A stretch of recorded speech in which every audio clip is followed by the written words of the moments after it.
game of basketball has taken us places we can never imagine. For winning 4 EuroLeague titles, playing 6 years in 5 countries, and making connections with people from all around the world. we have stories that can last a lifetime. Now it's time to tell yours. When I met Michael Jordan for the first time, and still to this day, if I see him, he's glowing. It just came down to, like I said, looking myself in the mirror like, brother, do you want to play ball or not? I've never been in an environment like EuroLeague. Because, living over here in Europe, bro, Kyle, we kings over this jump, bro. Right. Denver Nuggets. Appreciate y'all having us on here. Yes, sir. Big time. This is really dope. This is Hoop Tales. Today on Hoop Tales podcast, we have one of the most athletic wings in the game, a former NBA draft pick, a 3-time Russian VTB champion, first-team All-EuroLeague selection, and 2019 CBA champion, representing West Memphis, Arkansas, Sonny Weems. What's good, bro? What's good? What's good, world? What's up? So first, because you right in the middle of everything where this pandemic kind of started, kind of walk us through the timeline of the last few months has kind of been from the moment they kind of everything started from December to kind of up to now. Man, kind of started off. It was crazy because we was getting ready to have our last game before the Chinese New Year. We was playing this team that we played in the finals last year, and so we usually leave a day before the game or whatever, and somehow we decided to leave 2 or 3 days before. Our coach is from there, so he got a chance to chill with his family a little bit. And at the time, my doctor was kind of coming around to everybody. It was a cold. Kind of a cold flu or whatever that was going around, and we really didn't think anything of it. We thought it was just normal. It was flu season, so so we pretty much thought it was just gonna be that. But as we getting ready to play the game, they started telling us, it would be a good idea if you guys would wear masks, in and out the gyms, and so I thought that was kind of strange, because we're not used to, you see, if you come to China, everyone who knows, China, they come over here and you see everybody with a mask on. So because of the pollution situation, but so like I said, a couple of days we get ready, get ready for the game, and it was a national broadcast in the country. I was saying everybody should wear a mask. Like I said, we wasn't paying attention to it. Chinese New Year comes, and everyone get ready to go on a break. One of the biggest migrations in the world. So you can understand, how everything kind of, came about. And, during that time I think it's maybe 1 billion people that's traveling, within China during that time. And like I said, it's one of the biggest migrations. So, I'm on my way, to Indonesia, everything was kind of getting started there. And, you kept hearing this thing about, the flu going around, please wear masks. So when I got to Indonesia, that's when it really exploded. That's when they started locking down. That's when they started locking down everything. And, everyone was calling me, especially my team was trying to tell me, the dates to come back and, when I should come back. But my agent at the time, my boy, Dexter Lewis, he was there with me in Indonesia, and they was calling him trying to tell us date. And I'm one of those guys who, we've been playing abroad for years now, so we kind of keep up on, the international news of what's going on around the world. And so I kept telling, I was like, man, I don't think, we want to go back over there, especially at this moment right now. That's when they had first lockdown. One of the, Wuhan was one of the major cities that had first lockdown. And, so we was I was like, man, this don't really happen, especially, in the 20th, 21st century that they locked down, a city of 10 million people. Like, that don't really happen. So we still, as days going by, like, it started getting worse and worse.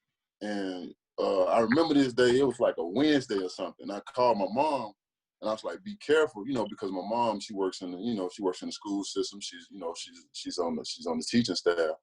So I was calling, I was like, man, be careful, because, this is not, I know the flu season been going around in America and everybody's been getting sick, but this is, really different. At the time, I didn't know it was going to get to this point. Yeah. And I was like, be careful, everything's be careful. And she was like, yeah, everything should be fine or whatever. And I was telling her, if it gets to America, you know, it can be really deadly for us because, you know, the healthcare and the, you know, the Black community is not, you know, we don't really go to the doctor. You know, we don't really have the money to go to the doctor. You know, we have other things to worry about. So I was telling my mom, like, man, be careful because this thing can get really out of hand. And that's when everything kind of just, you know, exploded. Long story short, I ended up staying an extra week and a half in Indonesia. And, you know, after that, I kind of flew home after that. But that's when everything, like, really got crazy, like, towards the Chinese New Year. And so we was trying to figure out what to do. And, you know, I flew home, and now we're here to this point right now. So when they told y'all you had to come back, did you think, like, the season was going to start, or, like, what? Now, what was kind of, like, your thought process? I did, you know, I did, you know, especially, you know, me coming back now. Well, you know, I had to come here, you know, about a month ago I came back because they kept saying, you know, maybe the season will start April 15th. So, you know, me learning from you, being a professional, you know, I want to be a professional. You know, I want to, you know, come back on time and, you know, do the things right. Once I got back here, though, man, I didn't know, you know, it kind of slipped my mind a little bit. I think, you know, Japan was kind of going crazy right now with the virus. And I actually flew into Japan, and I had no idea I had to do a 14-day quarantine.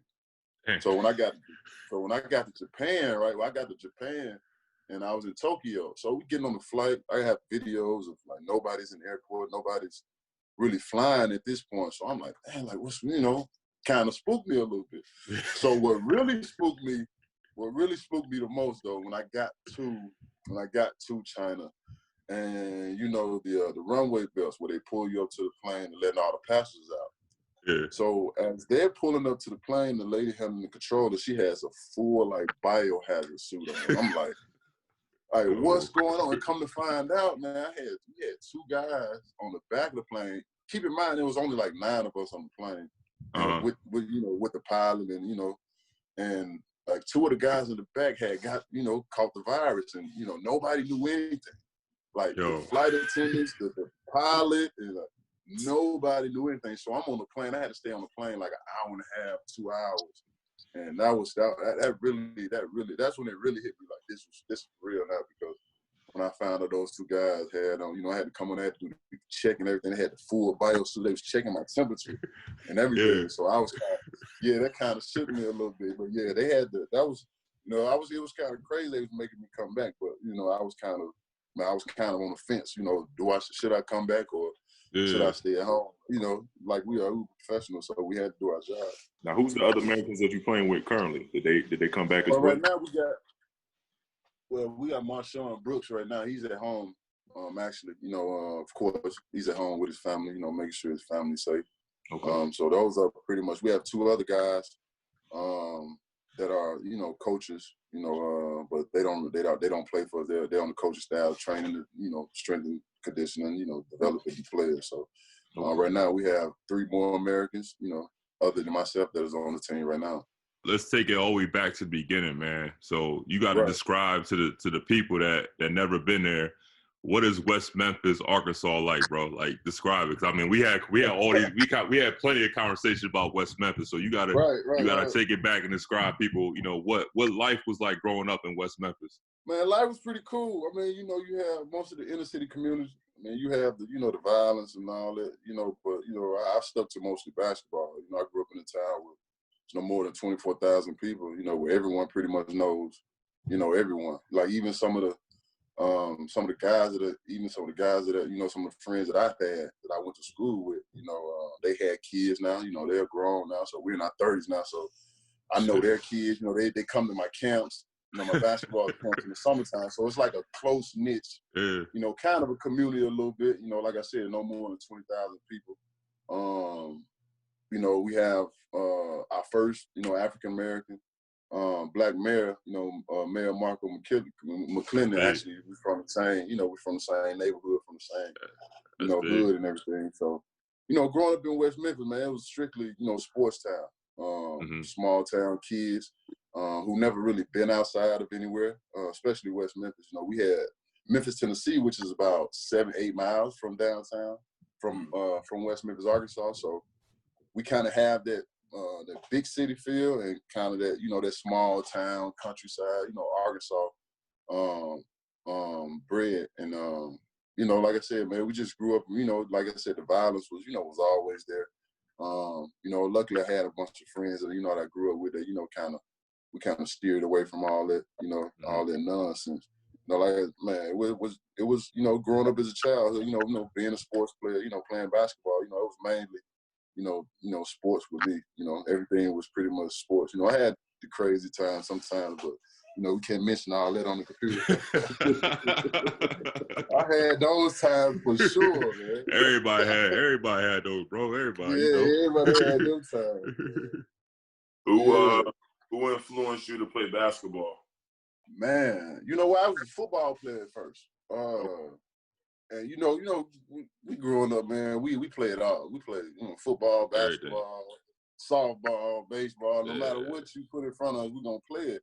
So I had a bunch of guys who was, I played football where I was real football heavy. Everything was football in my family. Kurt Warner, the reason why I chose number 13 is because of Kurt Warner. One of the reasons, one of my favorite, football players of all time. Me too. Was Kurt Warner. And we had a couple guys that was, that was on the football team who actually played basketball. And, I was hitting a growth spurt. I was playing quarterback, and I was one of the small, even now, I'm 33 years old. I'm still slim and fit, kind of just imagine when I was in high school playing quarterback. Could you imagine, being from Arkansas with 90 degrees humidity? Like, bruh, that's crazy. Man, kids these days have it so easy because they get water breaks. They get a certain amount of time where they get to go outside. And that wasn't, that probably what really pushed me, influenced me. I had a friend, who was, he played running back at the time. He kind of kept pushing me. I had to get a growth spurt. I was really too damn tall and skinny to play quarterback. Play quarterback no more, bro. Too much of a target. He was trying to push me to play basketball, so that's how I really got into basketball. After that, man, it just took off from there. I didn't notice till I happened to look at the couple videos, but you had the cleft feet growing up, and it was almost similar to me. Like I was bow-legged. Like I was extremely bow-legged growing up. Like to the point they had to they was talking about they had to break my legs in order for me to be able to run and walk straight. So how does somebody like you go through that? You super athletic, you one of the most athletic players that ever came out. So it's how do you come from having cleft feet and being able to not even walk to having this super athleticism now? Man, it was kind of hard, at first because I had to wear those.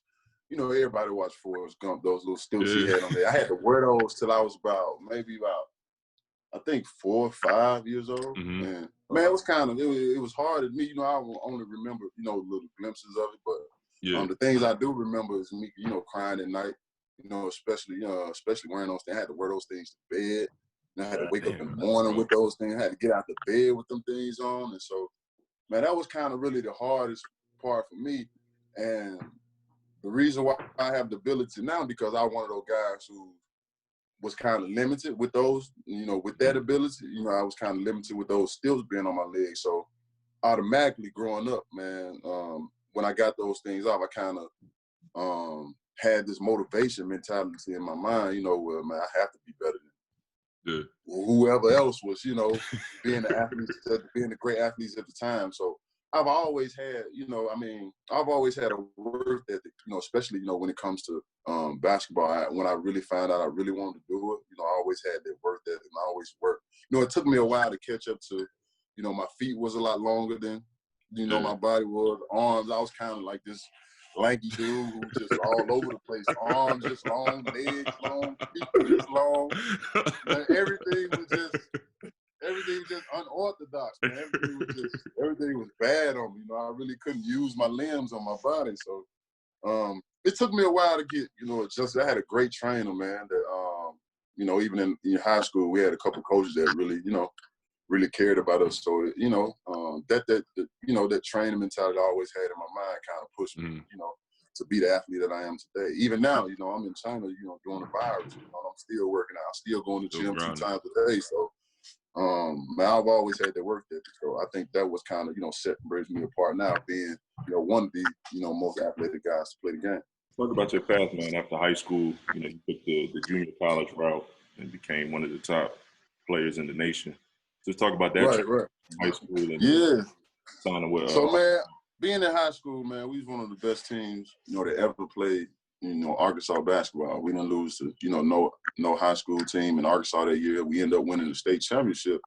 And, what really made me go Juco is because, inner city kids, not really wanting to take class serious, not really want to, do the whole school thing. So I really didn't pay attention to school. So being in high school, I missed my 11th grade year, my junior year of basketball because of grades. So I only had to play, football my 11th grade year.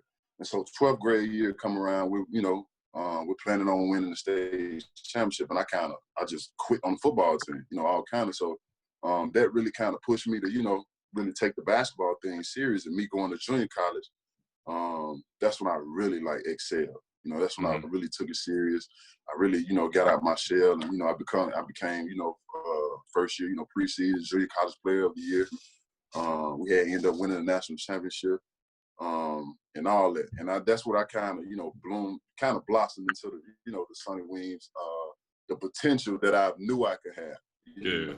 With me being in junior college and me kind of being on my own and kind of growing up, learning things. Just, how to, I guess, take things a lot more serious, when you don't have your parents, when you have that comfort level of being home, you have that comfort level of being, in your high school with your friends. So, yeah, man, junior college is one of the, most exciting times of my year because it kind of really defined who Sonny Weems was, What other offers you have coming out of Juco? I know you decided to stay home, but what other offers you have? Right. Man, I had, I was one of the top, Juco players in the nation. So I had, at the time we had Memphis, who was at Calipari, we had Kansas, we had Bill Self, Baylor, had Drew. Drew was there. I'm talking about in practice. We played over the gym. We had these guys courtside. I had these guys courtside. I'm talking about a junior college player. Practicing so all kind of, They couldn't tell you nothing, bro. Man, we had Bruce Pearl, man. I was probably one of the only guys who was probably, especially in junior college at the time, mostly, Big 12s and, the guys who get junior college guys are SECs and, guys like, but I had Big 12 coaches, all those coaches, Big East coaches, Pittsburgh and all those guys that was at my, that was at my practice. And one thing that, separates, me from parts of, most guys I've always brought, I've always tried to bring my friends with me, no matter what I've always done. I got a couple guys that went to high school with me who was actually, had a scholarship to my junior college, just me, helping guys out from my city, with me doing that, with all those coaches being there. Not only was the coaches looking at me, but they was also looking at my friends and, giving them a look and giving them free evaluation that they wouldn't get nowhere else. So, like I said, man, that was really exciting. That I had a chance to do that. And me being from Arkansas, I went to go to school in Arkansas and graduate from Arkansas. Man, that's probably one of the best things that ever happened to me. So that's why you chose to go to Arkansas more or less, because like you said, that's why I chose, man. It's the pride of the home state. I'm an Arkansas kid, man, until I die.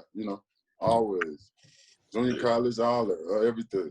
You guys talked about the NCAA tournament game that I think for me that kind of put you on the map when you guys beat Indiana, and you gave Eric Gordon that work. Listen, we was playing that game, man, and Eric Gordon, he was, Indiana, he was the talk of the town, and man, we was nervous as hell, man. Going in the second round. Well, going the first round, we had to play Indiana. Them coming in, they had DJ White, they had Eric Gordon, they had the squad. Who else they had? They had another guy. They had a squad. We went in and we beat the brakes off of them. That was kind of. And my mom was crazy. My mom came in the gym. We was getting ready to go to the locker room or whatever. And she had, my mom was taking a family interest. She had walked past the gym, and she was like, "Don't you lose to these motherfuckers today." I was like, "Say no more." Say less, Mom. Say no more. turned up on it, man. That was the best feeling ever. My mom and dad was sitting courtside, everything. Man, that was the best feeling. It was the best feeling ever. Now talk about the dunk contest as well. You played in the. Oh yeah, man. The crazy thing about the dunk, man, I got some crazy stories about it. We was at the dunk contest, right? And so we practiced. Everybody practicing their dunk or whatever. And me being from West Memphis, man, I forgot my shoes at the hotel the day of the dunk contest, right? So everybody warming up, everybody getting ready to dunk or whatever. So I'm just sitting over there with house shoes on, waiting on my mom to bring my shoes from the hotel, right? Like a They yo-boy. never seen me dunk. They never seen me. Well, they saw me in college, dunk. They knew I was a crazy dunker, but they didn't know I was, freestyling like that. So I'm sitting on the couch, just sitting there like a, big asshole, waiting on my mom to bring my shoes, or whatever. So we just sitting there. And so she finally bring the shoes. I'm talking about at the time, maybe 21, 22, I think at the time. And she brought the shoes, lace them up, lace them up, first dunk, throw it up. Boom, windmill. Boy, we crazy. They knew it was over there. I'm talking about no warm-up. That's when I was the young Sonny then, man. That was crazy, man. It was in San Antonio, Texas. And that's where I had left after the NCAA tournament. I had left San Antonio to, work out. My agent was from there, so I was getting ready for the draft or whatever. It worked out perfectly. I was already at home in San Antonio, and they had the dunk contest in San Antonio. So, man, that was awesome, man. I tell people that story all the time. Me forgetting my shoes. I didn't have no time. I didn't have no time to warm up, man. I just went up there and threw it up with me. Boom, it was over. First dunk. Everybody knew it was dunk, over. everybody was a rap. First dunk. Ask James Gibbs, he was there. Yeah, I got to ask Gibbs. Yeah. He was there. My boy was there. Now talk about like the now you leaving Arkansas, you getting ready for the NBA draft. Like what was your toughest draft workout? Do you remember? Man, yeah, I had to at the time, like I said, man, 2 days before I flew to Houston, day before that I had to fly to Sacramento, and then I get to go. I get the Bay Area, now I have to work out for 7, 8 different teams, but GMs and coaches being, who they are. Yeah. I'm thinking guys are gonna work out. Man, I had to go to this court to work out for 30 minutes. I had to go to this court to work out for 30 minutes. Keeping in mind, I'm flying out on play. I'm just coming from Houston. I'm coming from Sacramento. I come at 8 o'clock in the morning. I have to work out for 7 different teams for 30 minutes on different courts. So, man, that was kind of tiring for me. But the whole experience was great because, a guy coming from, a town no more than 24,000 people, just being, you have just the thought of your name being called in the draft, man. At that time, like I was willing to do anything, to make it, to make my dream come true. So, man, I was willing to do anything during that day. Where were you projected to go at the time, and who had the most interest in you? Right. I was projected to go first round, at least the 28th to the 30th pick, right? I think at the time, Boston had 28th. I had worked out for Boston, killed that workout. That was like one of the first workouts I did. New Orleans had the 29th pick. I murdered that workout. And Memphis, 30. They had the 30th pick. Man. You thought you was trying to go to Memphis. Listen, I'm in the workout. I called my mom, called my grandma. I was like, yeah, we finna do it. I'm finna go in and kill it. Man, we did most of the time, they knew my athleticism. They knew how athletic I was. So they wanted to see, at the time, could he shoot? At the time, at the gym, before they workout, I was in the gym at least 3 times a day, getting this jump shot ready. I'm talking about floater. No matter what you do, this is Memphis. This my time to shine. We got to make going to Memphis at home, playing in front of my family and everything. So the draft day come around, Boston comes 28th pick. I was like, okay. My agent still ain't calling, but I'm still optimistic like that. Yeah, they gonna pick me. Pick someone else. 29th come. I said New Orleans. Yeah, I was in New Orleans. I remember that time. I killed that workout, so I know they about to pick me. Pick somebody else. 30 come around. I was like, I gotta have this one. Like we got it. Man, they picked someone else. Man, that kind of broke my heart. Like that killed me right there. And because as I'm working out for the 30, I'm coming from Arkansas, so I'm an athletic guy. I had a great season. So I didn't work out for none of the teams that was supposed to be in the second round, so I had no idea what was going to happen. So as the draft come around, I go in the back room. At this time, I'm panicking now. I go in the back room, my dad and everything back there. I was like, man, Dad, I don't know what's going to happen, man. I haven't really worked out for these teams, so I don't really know what's happening. 32nd pick come around. No, 39th pick come around. Chicago Bulls. Sonny Weems selected. Man, at the time, I had the auditorium, I had the whole hood up, and I had everybody in there. Yeah. All West Memphis. My dad running up and down the breezeway. He's like, man, it don't matter who pick you, it matter where you go. He was saying that the whole night. That's all I kept hearing. I was pissed off. I was good that I got drafted. I was picked off because I wanted to go first round. We had egos. Yeah, facts. So I wanted to get picked the first round. So, man, but, just me having my family there and everybody else seeing, that stuff from for the first time. I think we haven't had a guy that got drafted, in the NBA since Keith Lee. I don't know if you knew Keith Lee and Michael Cage back in the day. So that was like 25, 30 years since we had a guy from our city, to actually, get drafted. So that was a real special moment for me. You got drafted by Chicago, but ultimately got traded to Denver, correct? Denver Nuggets. Nah, that was amazing times, man. That was amazing time. That was probably the best rookie year I've ever had. Bro, you had AI. When I first got there, bro, I had AI. Yeah, for half the season, right? Or something like that? For half the season. And I was a rookie coming in, bro. Could you imagine that? That's crazy. A rookie coming in, AI called me 2 or 3 in the morning. Hey, Rook, what you doing? Come here, come there. I'm hopping out of bed, I'm hopping out of bed going to see what's going on. Was it. AI was your vet? Who was your vet? AI was my vet for the first few months, and then they had traded him for Chauncey. So we had Chauncey Billups. We had Carmelo. We had J.R. Smith. We had Anthony Carter. We had Birdman. We had Kenya Martin. We had Lennox Glazer. We had who else we had? We had a stick. That year we made it to the Western Conference Final, but I kept getting hurt throughout the whole year. I couldn't even participate in that one. But that was probably one of the greatest, rookie seasons I've ever had. Being a part of that team, Western Conference Finals. I think Melo was averaging like 38 that playoffs. Yeah. And Kobe, I think Kobe at the time was averaging like 39. Yeah. So I got a chance to see like Kobe in his prime. Like that was, Melo and Kobe, in the Western Conference Finals. Come on. Going back and forth. Kobe, Andrew Bynum, Paul Gasol. Something like that. Man, I had courtside to this. I'm talking about front row seats to this. So that was amazing, for me too.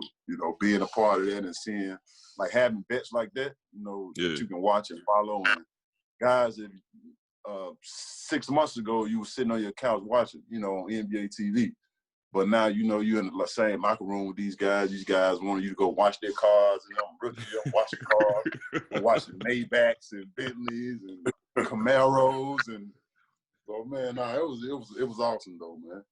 What was your most memorable story though? Like being with those guys off the court, like what pops? Man, we had on the court for sure was great, but we had a bunch of guys like, man, who was real down to earth. So the off the court, just being like the one thing that makes me miss the most about being, especially with this this pandemic going on, is like being in the locker room with guys and.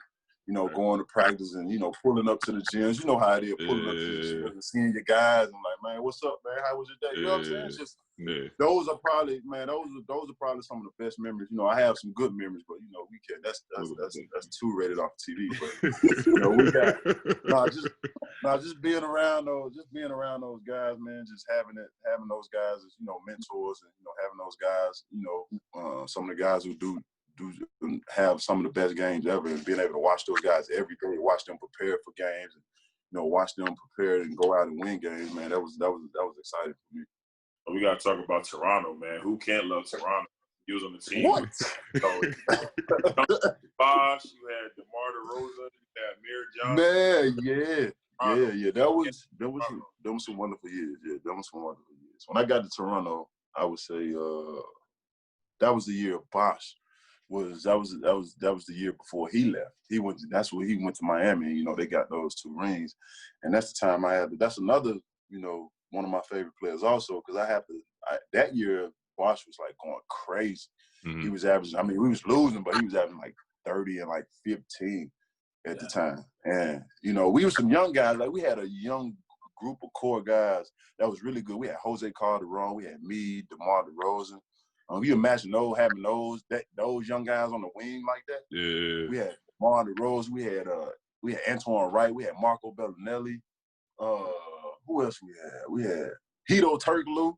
Yeah. So we had some guys. That was pretty. You know, we was young.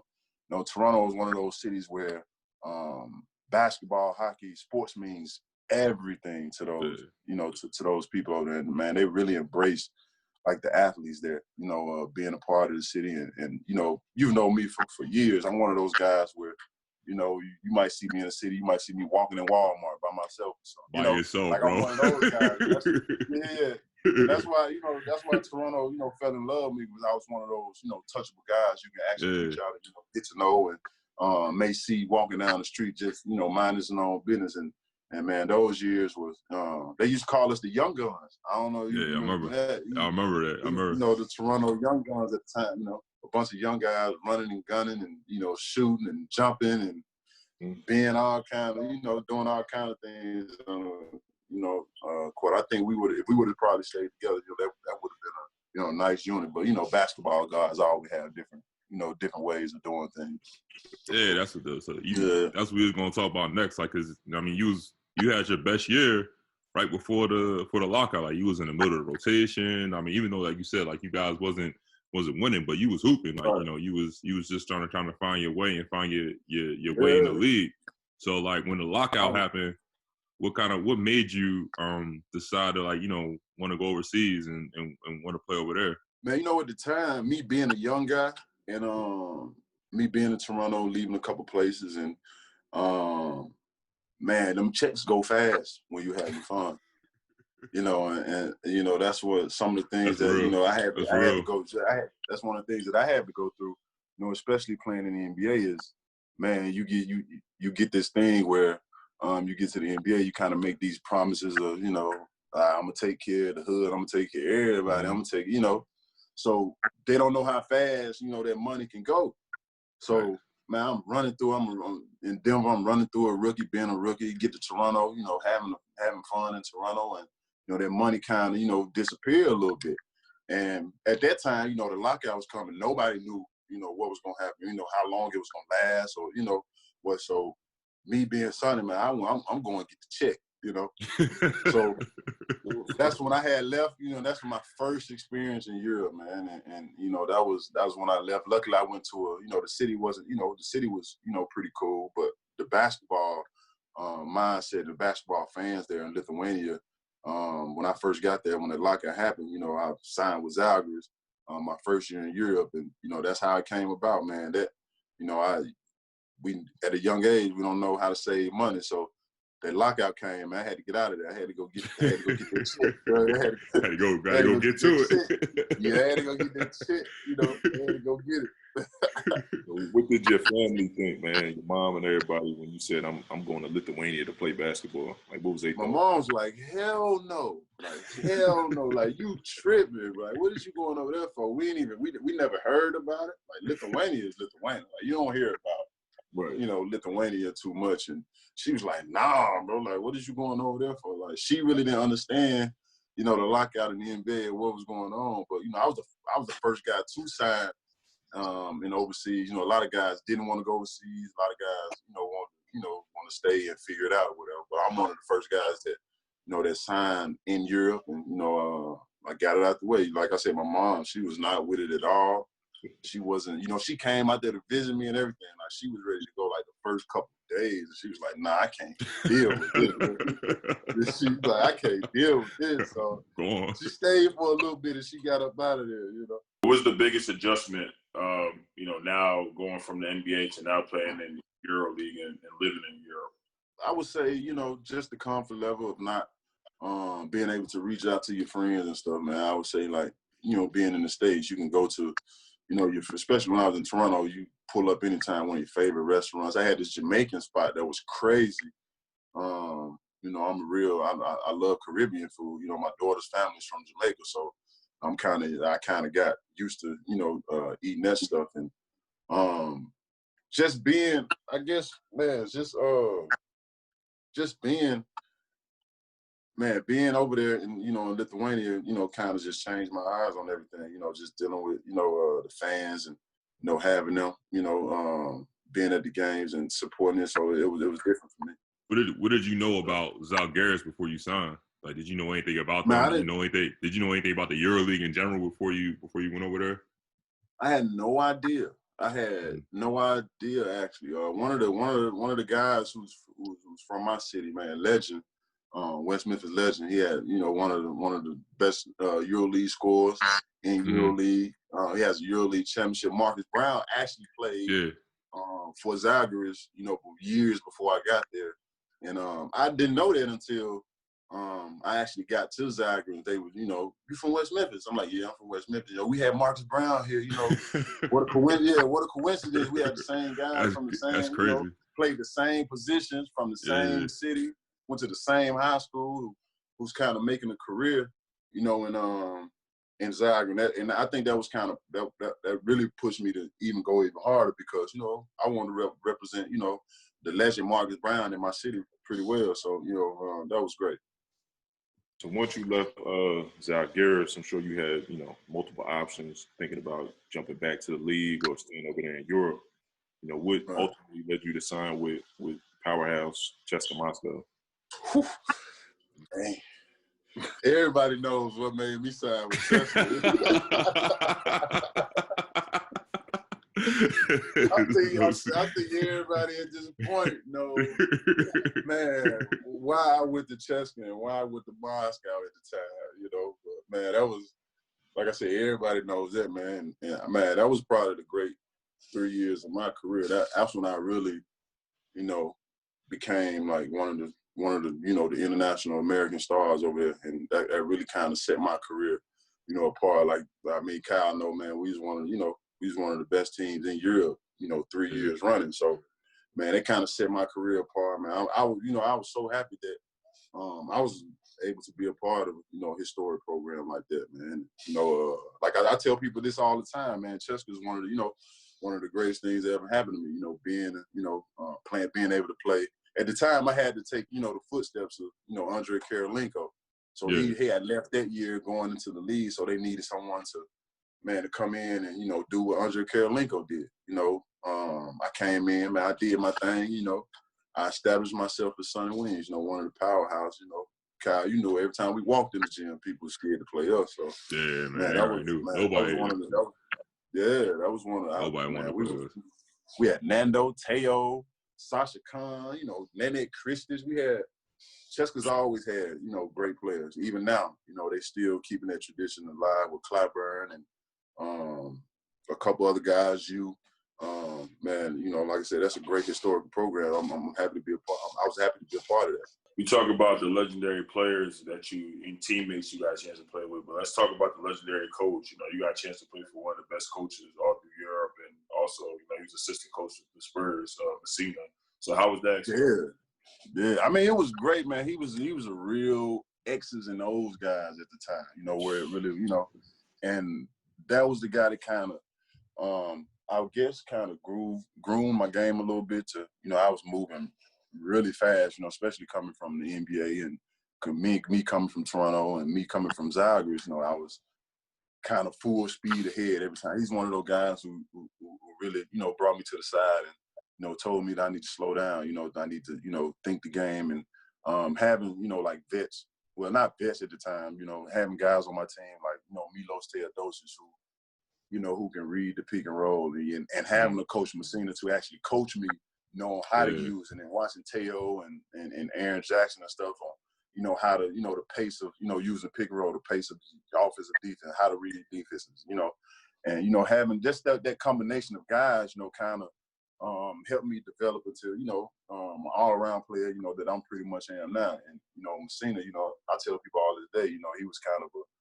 a godfather basketball figure to me because, he taught me a lot of things. Just going out there and thinking the game instead of just playing, just going out there and just playing like you at the park, So he was one of those guys that really kind of instilled that, into me. I was the same with me because when I got there, I was coming from lower divisions and I was coming from Olympiacos where I was just I was catching the ball, I was putting my head down, I was just going. I didn't even matter. Right. And when I got there, he was but when I got there though, it was he was well, if you do it this way, now I mean you're a lot more effective. If you stand here or if you go here or if you make this move, I'm just yo, I never even thought about it like never that. Knew. He broke the game down almost like a science. You just you know what, you 100% right. Right. So crazy, man, bro. him being there, man, it helped my game out a lot, man. Just me slowing my mind down, thinking the game, man. I learned it from him. Because everywhere you've been, like you said, you kind of a person you like to be out, you like to be out amongst the people, you out and about doing stuff. So talk about just you being in Moscow during them 3 years, you. When I was there, I was you made me come out. I used to be man, I'm going to the crib, bro. I'm I'm going to the apartment. I'm it's too cold out here. You used to drag me out yo, we going to this restaurant, we going here, we going here, we going literally, bro. Talk about your life in Moscow because you did a lot. You was paintballing, you was doing everything, a bunch of stuff. Talk about that. Man, just being in Europe. I mean, even in Zalgiris, I was kind of scared of Moscow when I first got there. My first year I got there, I didn't do anything. I didn't go outside. First of all, it was too damn cold. I mean, you know that for sure. It was too cold for me to do anything. And man, I just got tired. I guess I just got tired of being at home and going to the gym and playing basketball and doing that. So I wanted to I'm West Memphis kid. I'm used to not seeing anything. So I just wanted to get out, man. I was going on Google, finding different restaurants and finding things to do, man. It was amazing. Moscow's a beautiful city, and I'm one of those guys who's always into, I would say, building structures and the infrastructure of a lot of different countries. And Moscow is one of the most beautiful countries in the world to me. The landscape, the buildings, the gold trimming they have in the in the cathedrals, and man, it was just one of those things where man, I just had to see, even though how cold it was. And I had my driver at the time, he was one of those Russian hot boys. He was one of those guys. Shout out to Anton. He's one of those Russian hot boys, so he kind of really pushed me. He kind of really pushed me to kind of get out of my shell a little bit because we used to, it was nice, man. I was used to get bored, and I would just call him man, let's just drive around the city. At nighttime, Moscow is a beautiful city. Yeah. So, man, we just used to drive around the city, and he was telling me about these places, and it was just all word of mouth, man, just trying to find out what to do. And that's when I used to come back to you guys, man, we got to do this. We got to go here. We got to do this. I had to get you and Jack at the house, man. We got to do this. Bro, used to be so pissed off. People yo, bro, get off your phone, get off the game, come out, come out and see the city. Man, I had to make y'all boys, bro. He used to be he used to call me yo, I'm downstairs, bro. Yo, come out. I'm downstairs. Pull it up.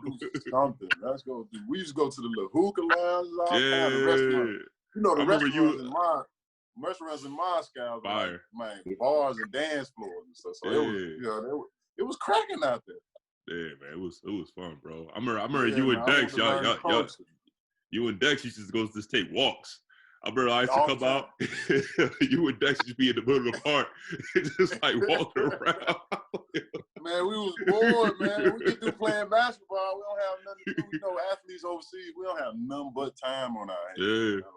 Yeah. Even now, man, I go to practice 2 times a day. I still have unlimited amount of time, So I had to get out and do something.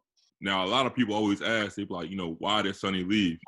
So I don't know if you necessarily want to get into all that, but kind of talk about it. Talk about that, man, because it was it was kind of it wasn't, Messina left, Batutas came, and we had that season where we didn't necessarily get to the Final Four. I mean, we got to the Final Four, but we lost and losing Maccabi. And, you know, everybody was surprised that summer when you know what I mean, you was gone. So, you know, just kind of speak on that a little bit, you know, about like, you know, how that all came about. And then, I mean, then you kind of making the move to going to Phoenix. Man, you know, man, at the time, like you said, man, we had been in 3 Final Fours. You know, that was back to back. And I mean, unfortunately, you know, we didn't win anything, which, you know, I still, you know, regret to this day that I wish I, you know, won the EuroLeague title. But the reason why, you know, I left because, you know, as all kids growing up in the inner city community playing sports, man, our dream is the NBA, you know. And I felt like at the time that, man, I built enough, you know, up in my career. I built myself a good enough name to actually test the waters again, you know. So that's what ultimately, you know, led to my decision of going back to the league and, you know, getting back there and just like being one of those guys who, you know, grew up watching the NBA, just want to be there, you know. And that's ultimately led to my decision, man. Like I wanted to get back to that, you know, to that dream that I always dreamed about every day. And you know, that's the one reason why I left Chester, man.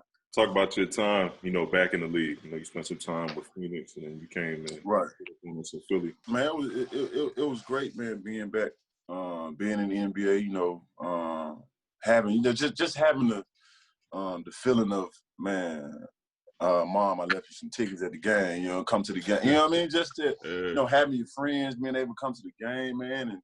Man, that was, like I said, man, that was one of the greatest feelings in the world, man. Me coming from Europe, you know, being one of the, you know, top athletes come from Europe and coming, you know, to see that. At the time, we had young guys, you know, we had my rookie year in Phoenix, we had Devin Booker. So, you know, so I actually got a chance to see him, you know, develop and, you know, become the player that he is, you know, now. But, you know, just like I said, man, being back in the league, man, is always a great feeling, you know.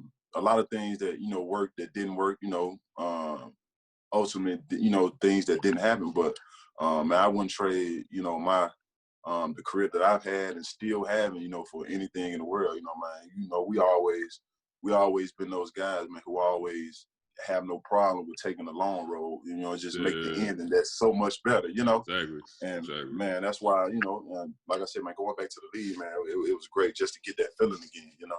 It was definitely a great experience having you, you know, be back in our hometown. You know, when you was with the Sixers for a little Billy bit. turned. We was turned, weren't we? Yeah, bro. You know, it was a great time, man. We had a great time pulling up on your boys, man. At the time, we was in Philly too. You know, we was sorry as hell anyway, so it wasn't like we was, you know, waking up every day getting ready to win games. And that was like we had like 8, 9 more games left, you know, on the roster, and I mean on the schedule. And at the time, we was 1 game away from being the worst team with the worst record ever in the NBA. I think they got the record, you know. But one thing I'm glad about, they cut me before their game, so that would not be on my resume. That will not be on my resume. No way, they ain't gonna get me like that one, bro. I don't know. It was dope being able great. hang out with you, go to restaurants, and you know, we got a chance to take you to different clothing places that we got, you know, in the city, and then, you know, bring you to Sicklerville, you know, bring you, you know, use that Ron crib, not playing the game. Yeah. And you boys know everybody too, man. I didn't know you boys. You boys heavy in the city, man. You boys real heavy in the city. Nah, I was in great company with you boys. Yeah, man, that just speaks for the relationship. Because like I said, me and you was teammates, and then now when you get down, you touch down in Philly, and I was like, yo, make sure. I was like, yo, make sure my man good, bro. And then, no. We had a great time. You hear me? We had an awesome time, man. Now, you being that year in the league, did that make you miss playing EuroLeague? Is that the reason why you decided to come back to Maccabi?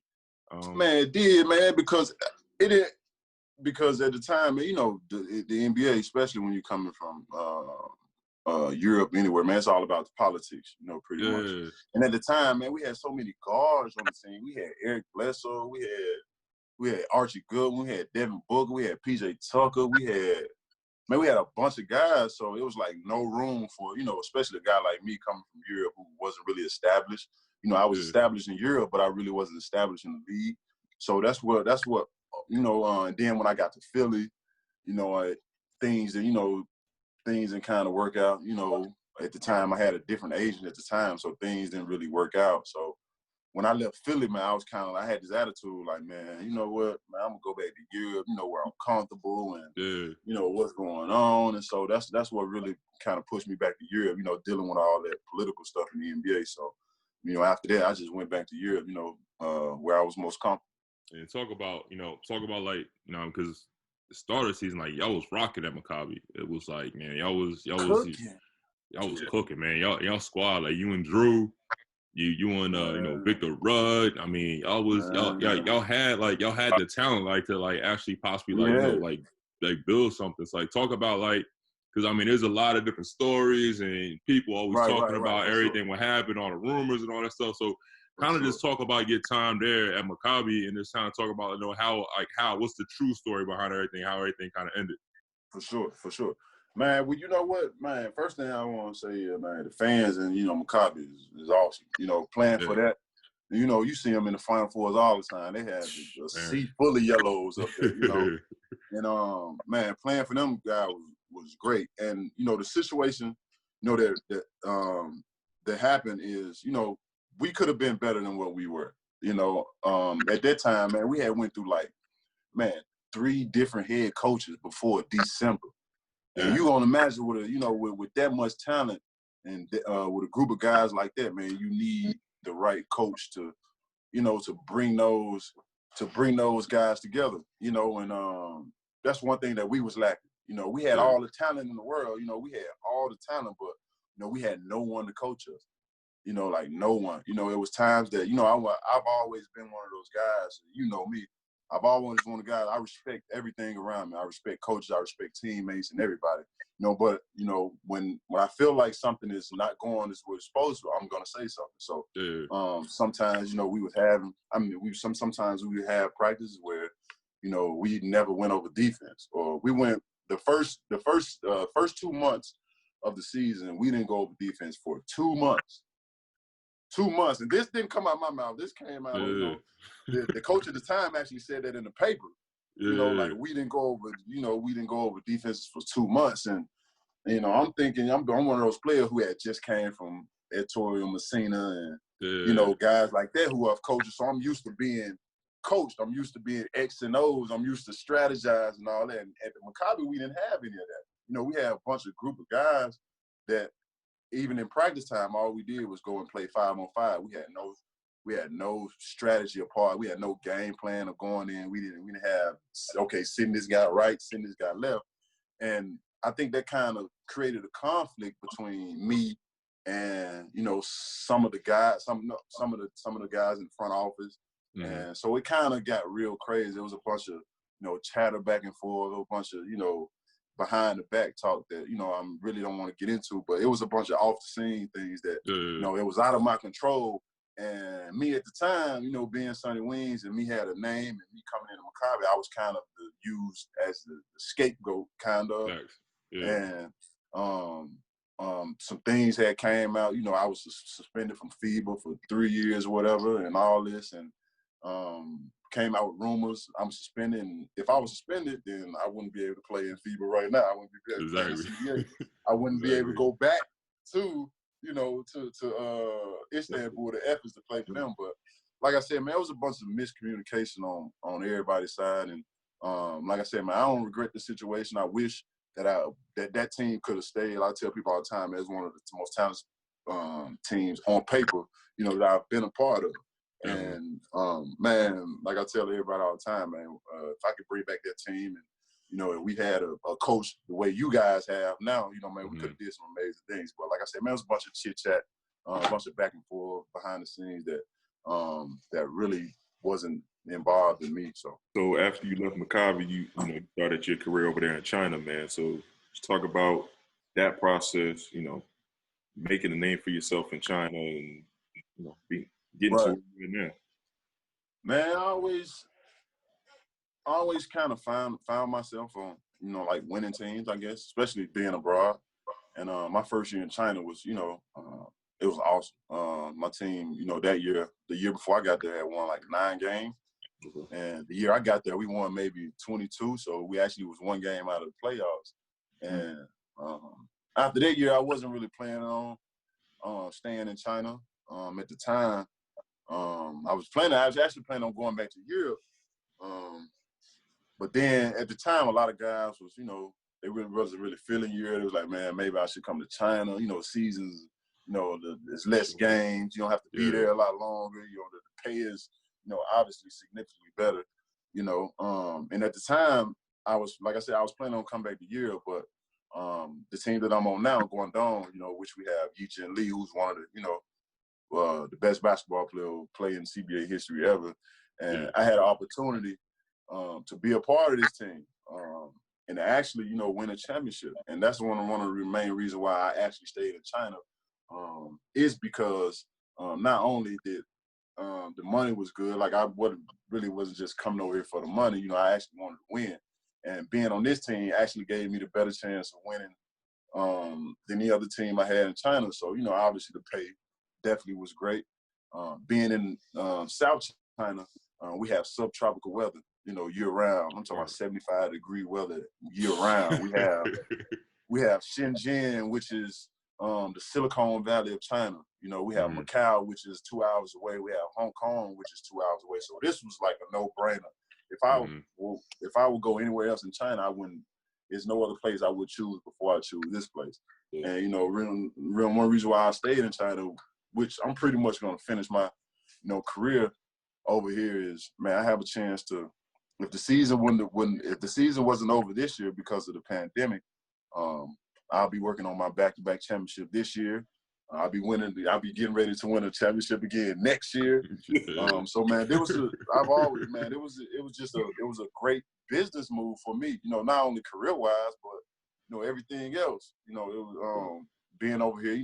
China has 300 million basketball fans. So and America only has 300 million people in the whole country. So you don't imagine being on the team with a guy who's one of the most popular guys in the CBA history, who ever played a game, has over 11, 12 million followers, on Weibo. You get a different set of eyes on this team. You can actually build a career. You can build your legacy, being on a team like this, where different eyes are watching this team, different people that, that you come in contact with this team. Not only winning the championship, but you're also making, business connections outside of the court that can stick with you for a long time. So being over here was a great decision for me, and on and off the court. What is your daily life like? Like, what does Sonny Weems do day to day over there in China? During the season, I'm pretty, it's pretty much routine every day. Wake up morning, breakfast, practice, film, lifting weights, conditioning, go home, eat dinner, and then wake up, do the thing all over again. Athletes once a season, and we don't really have too much of a free time to feel like you want to do anything. But now that the season has been postponed a couple times, I'm really getting into my photography. I've been doing this, started my own media company, Sunny Days Media and Production. So I'm starting to think a little bit more, especially with everything that's going on in this pandemic. I'm starting to think a little bit more now. What I'm going to be doing, once I retire 3 or 4 or 5 years from now. And so that's basically my routine, and just brainstorming and brainstorming with me and my team, is just trying to find, different avenues we can, connect with to push, these business ventures. Talk a little bit about, because you've been in the league, you've been in EuroLeague, and you've been in now at the CBA. Talk to us about, what are the main differences you kind of see between each league. A lot of people, they Right. Especially over here, we don't get a chance to hear about, Chinese basketball league. All we do is, we hear, guys putting up big numbers, and then people talking about like it's kind of, it's an easy league. But now you've been in the thick of it for the past, 2 years. So kind of explain to the people a lot, what the CBA is all about. Right. So everybody knows the NBA is the NBA. Yeah. One of the best leagues, the best athletes in the world. Then you have, right after that, you have EuroLeague, which is definitely a close second. A bunch of guys definitely from EuroLeague definitely can go to the NBA and, definitely make a career of themselves. And then you have, which my opinion is, you have the CBA, which is the third best, you get some of the best players that come from Europe and play. You get some of the players who, can play in the NBA and come over here. And, I would say the difference is, I would say, of course, you know, Europe and the NBA, the players, I would say, are a lot more athletic, I would say.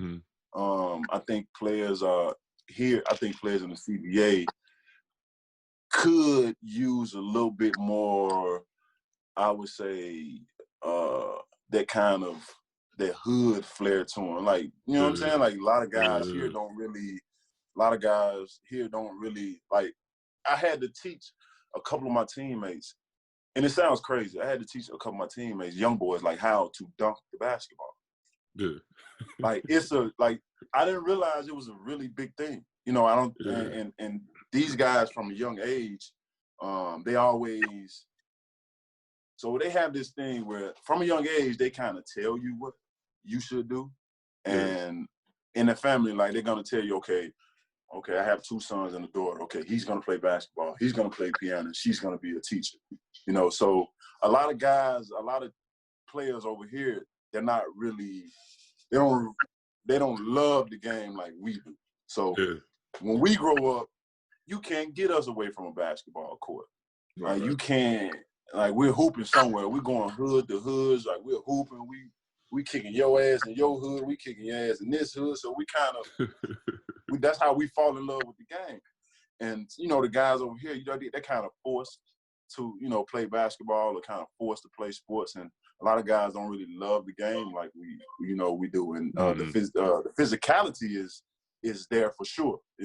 These guys are strong. They're always in the weight room. So the physicality is there. But, you know, as far as being mobile or agile, and, you know, they have some catching up to do. You know, I think with my team, one thing that since I've been here, you know, I've kind of changed, you know, the coach a little bit. We play a lot more one-on-one, so guys get used to, you know, playing against, you know, guys and learning how to do moves off instincts instead of, you know, just going out there playing like a guy click off. Can you have a counter, you know, to this?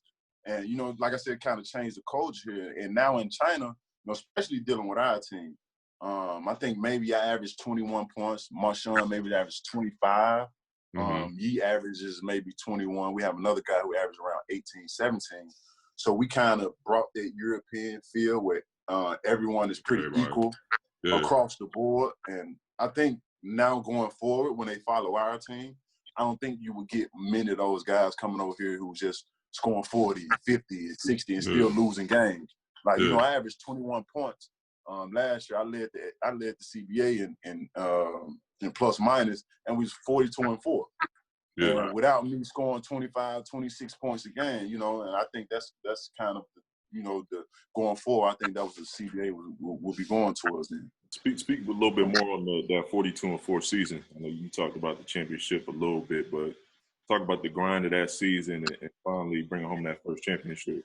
You know, it was kind of a because I came in here late, you know, so they was already practicing or whatever, and I came like a month or two after they started practicing it, and just coming in there, and I kind of brought that, you know, because I've always been about winning, you know, and I kind of brought that, you know, the first day I got here, I was like, man, championship on 3, you know, they let me do it. I don't know why they, you know, so, you know, only my mentality was coming in since day one, so I always one of those guys that, like I said, man, I always worked hard, and you know, my teammates saw it, and, you know, a lot of guys, you know, saw the work that it, so we kind of built this, you know, this structure, whatever, this team bonding of, you know, everybody, you know, especially after practice, everybody, you know, 2-on-2, get your partner, work out together. So we kind of created this team chemistry. Like, and with basketball, you know, a lot of guys on my team really didn't speak English at the time. So, but with basketball, like, you don't really need, that's kind of like a universal, unspoken language, you know.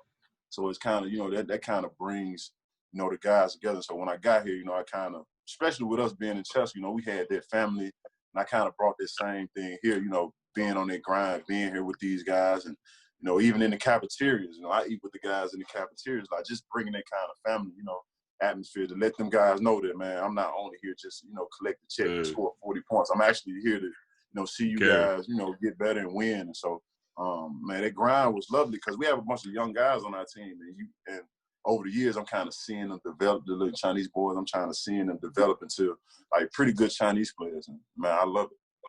Let's talk about, you know, your favorite places in China and also the culture. So, man, one of my favorite places right now is this city, I mean, Hong Kong for sure. Whenever I get a chance, because, you know, it's just Hong Kong still is a British territory. So, you know, you still have that European feel. You have a lot of English speaking, a lot of stuff is in English over there. And then when you get to, you know, the mainland China, where, you know, the attitude's a lot different. People are a lot more conservative over here. You know, people are a lot more shy and laid back and not as, you know, flashy and flamboyant as, you know, as you would get any other place. But, you know, one thing I always liked about China is their ability to be, like, really innovative.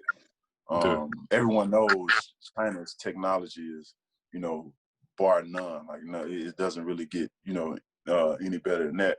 And they're really focused on, you know, being a part of globalization and being a part of world modernization and everything. So everything is pretty modernized. Everything, the restaurants, the, you know, the infrastructure, and like the building structures are, you know, pretty forward thinking. You know, and that's one thing I've always liked about, you know, the Chinese. You know, you can find, like I said, China makes 90% of the world goods. So you can find anything from over here, from USB cords to trash cans to slippers, all kind of stuff. So that's one thing I like about being in China is whatever I can get in America, I can definitely find it over here with a quick second like that.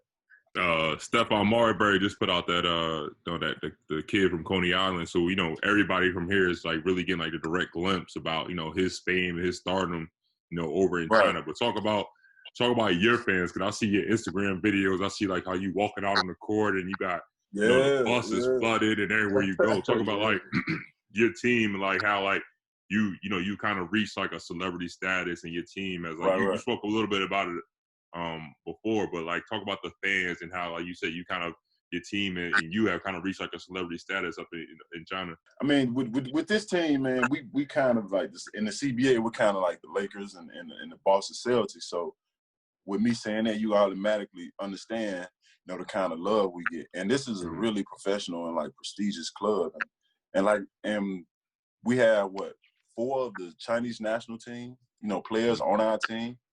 We have the most popular Chinese player right now in Chinese basketball.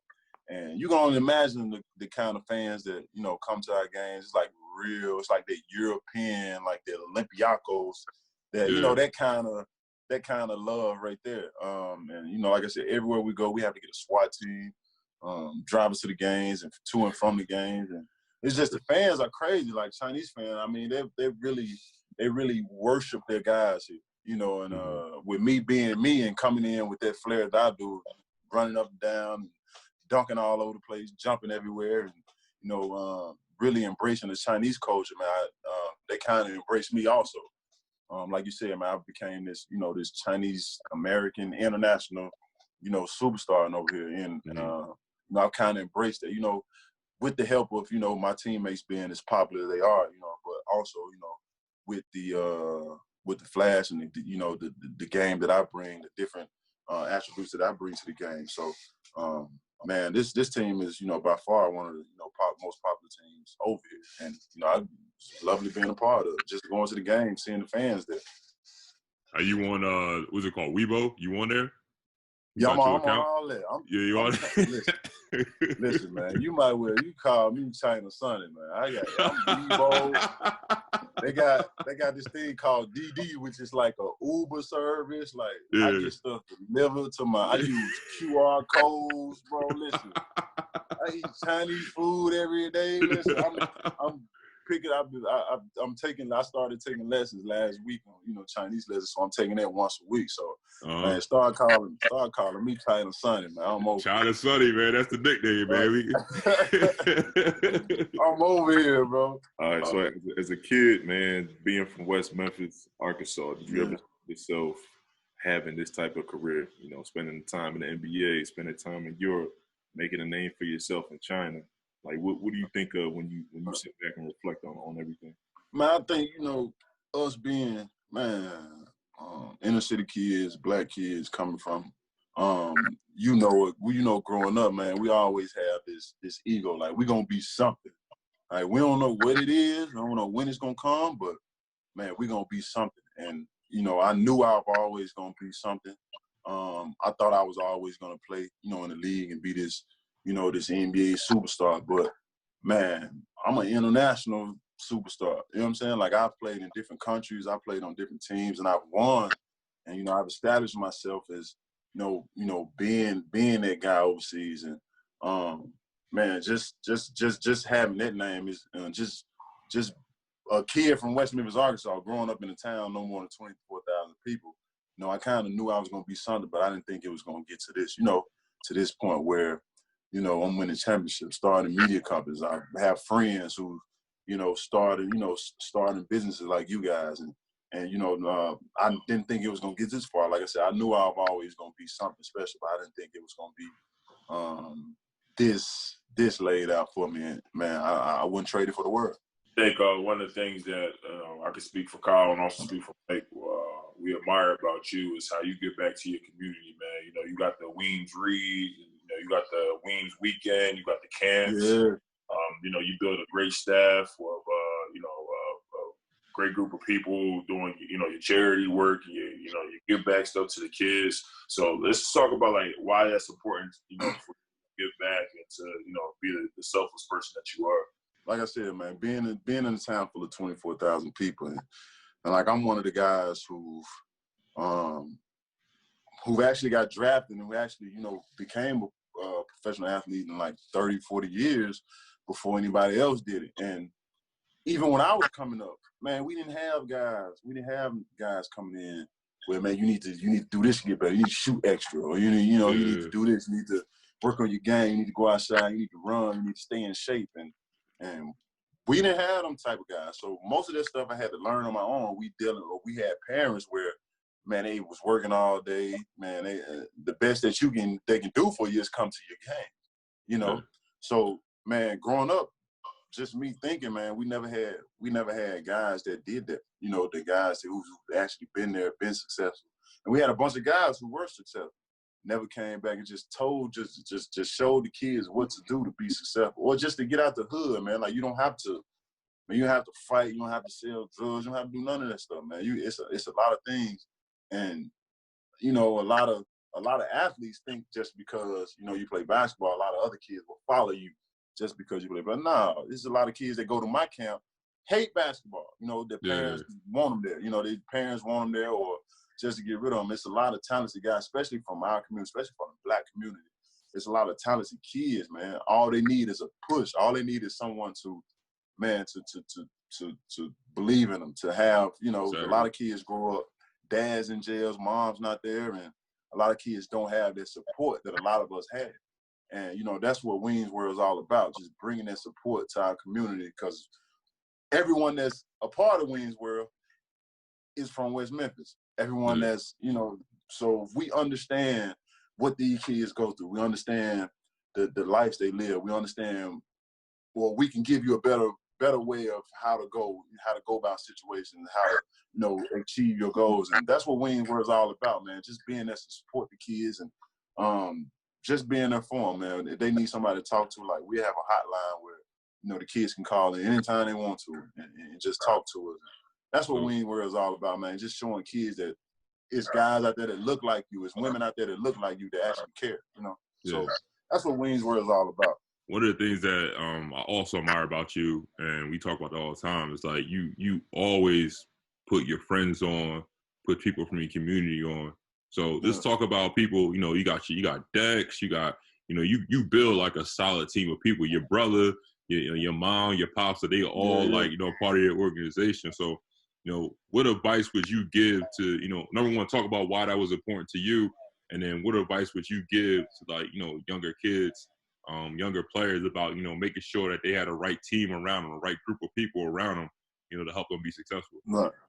Well, it doesn't, like I said, man, it doesn't come overnight. You know, like I said, man, some kids don't have mom and some kids don't have dad. It's all really about, you know, trust with this thing. And the reason why it's so important to me, because you can tell a kid what to do, and you should do this and you should do that, and the team that you have can tell them, but if they don't see it in person, they don't see you in person doing it, and that's what's really important for me, to have my mom and have my brothers and sisters, because I can't go to these camps, and I can't go to these schools and tell these kids where you need to, where my mom listen, you listen to that, you need to listen to this. If they not around, if you don't have guys around that can trust you, and you know what I mean?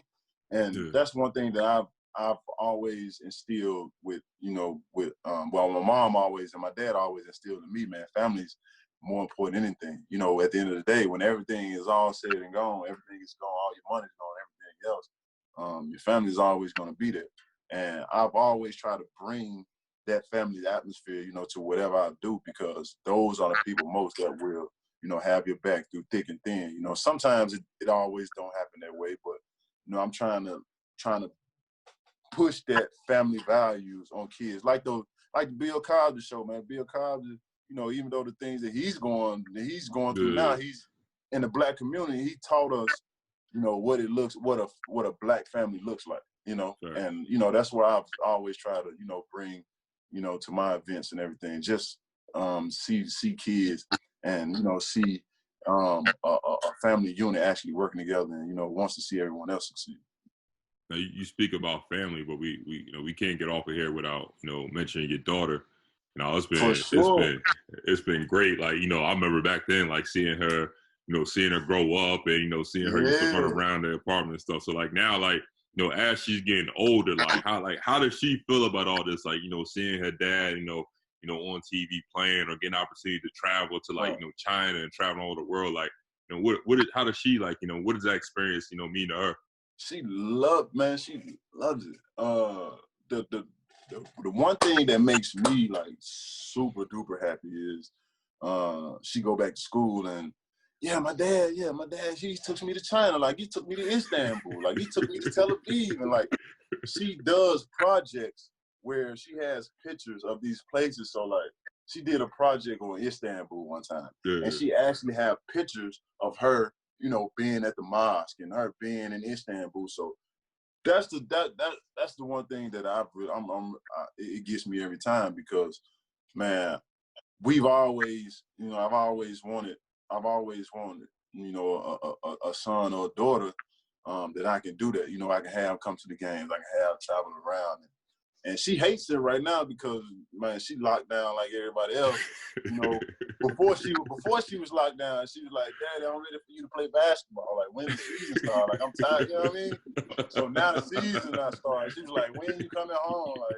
Like she can't really make up her mind on what she wants me to do. But that's the beautiful thing about it, because like they want you around so much, and just having her around, just talking to her every day, and like seeing her grow. And her being allowed to go to these different countries and different stamps on her passport. My daughter been to 16 countries already. Wow. And she's only 6 years old.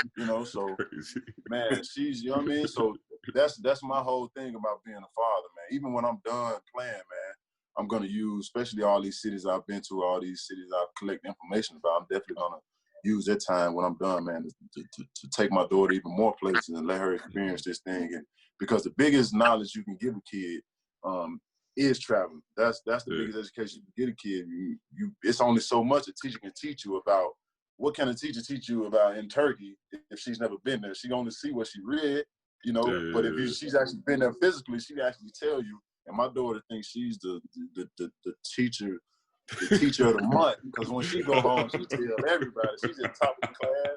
She got a little a poster or whatever. She's telling all the kids, like, "Yeah, my daddy took me here. Like, what's up? What y'all got?" But no, it's great, man, seeing her like that, though. What advice would you give to, the younger kids in the community that's looking to not become a basketball player, but become professional in life? What advice would you give growing up? Step out your damn comfort zone, man. I think that's where most people, especially from small towns like us, we're so used to, being in small knit communities, being around family and friends, and we're so scared to branch out and just take that next step. I tell kids all the time, man, take that leap, man. No matter what it is, man, take that leap. Experiment, man. Jump out there. If you fail, man, it's okay. It's 6 other people standing beside you that failed, obviously, too. And man, I just tell kids all the time, man, be excited. Just take that leap, man. Don't hesitate. If your heart is in it, go and do it. Now, before we wrap, just talk about, like, you know, I mean, we were teammates. We talk all the time about your entrepreneur stuff, and, you know, I mean, you was in real estate, you know, back then. You was, you know, I mean, you had different businesses. And now you're talking about your, you know, Sunny Days media company. Right. So the last question, you know, I mean, just kind of explain to everybody about, you know, the outside ventures you got going on in Sunny Days Media. Well, right, yeah, like you said, man, right now I'm working on Sunny Days Media and Sunny Days Media and Productions. And what it basically is, man, it's just us giving athletes like us a voice. That's what I've been so used to. Even with me dealing with the Maccabi situation, I had never had a chance to really tell my story, you know, or my side of things that really happened.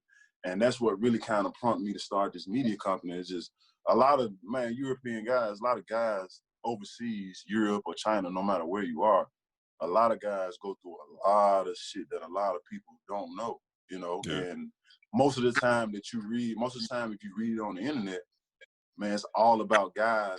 It's all about, it's only things that somebody else has said about that person. That's the main thing in Sunny Days Media. Like I said, it's a player-led platform, so you're gonna hear the voices from the players and the players' opinions and, you know, how the players feel. And, you know, that's the main reason for me starting. All right, bro. I'm going to let you get out of here, man. I know it's late there. Bro, I ain't got nothing to do. We ain't got no games.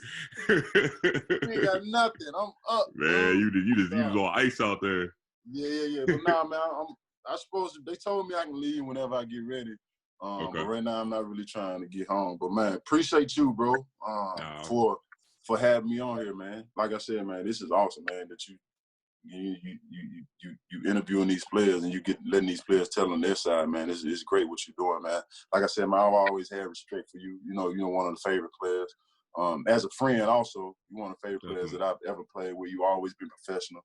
You know, you always been straightforward, and man, I appreciate you for doing this and having me on here, man. I appreciate all of you. Especially when I came to Philly, you guys took care of me, man. So man, I always got love. My love for you guys will always be, you know, at the top. So man, I appreciate you guys for sure.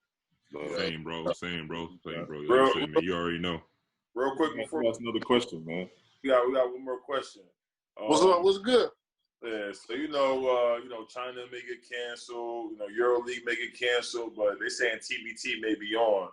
You know, Kyle said Kyle said that wing, bro. Man, the past 2 years, man, people been trying to get me playing, but if there's no basketball, man, y'all might see me on y'all roster.